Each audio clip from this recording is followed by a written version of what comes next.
Alright, I'm about to show you how to make a wrap cover art just like this.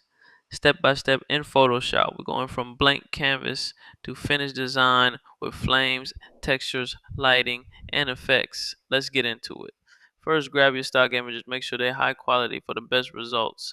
Import them into Photoshop and name your layers to stay organized. Select your background image, press Ctrl T, and scale it to fit the canvas.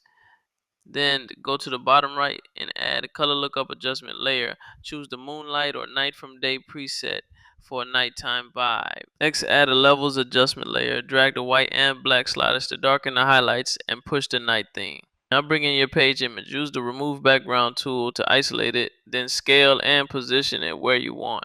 Add a hue and saturation layer. Check colorize and press Ctrl Alt G to clip it. Pick a warm tone to give it that aged paper look. Then add a curves layer to deepen the shadows and give it depth.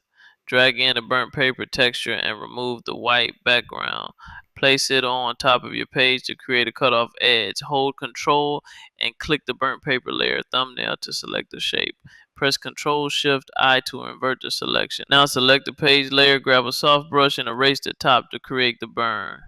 Bring in your flame image and set its blend mode to lighter color. To fit the edge better, go to Edit Puppet Warp. Place points along the flame and shape it to match the page tear. Duplicate the page layer and convert it to a smart object. Go to Filter, Blur, Motion Blur to create movement. Then clip your adjustment layers to the blurred version too. Now add your main text. Position it with Ctrl T, then double click the layer to open blending options. Hold Alt and drag the underlying layer sliders to blend the text into the page. For the artist name, right click and choose warp text to match the fall of the page. Add another levels layer clip to the page to match the lighting from the flame. Add a hue and saturation layer and warm up the tone even more. Now press Ctrl Shift Alt E to merge everything into a new layer. Convert it to a smart object and go to Filter, Camera Raw Filter. Adjust the tones, contrast, and color to your liking. All personal preference here. For final touches, add a parental advisory sticker and set the blend mode to screen. Drop in dust or scratch overlays to add texture. And that's it.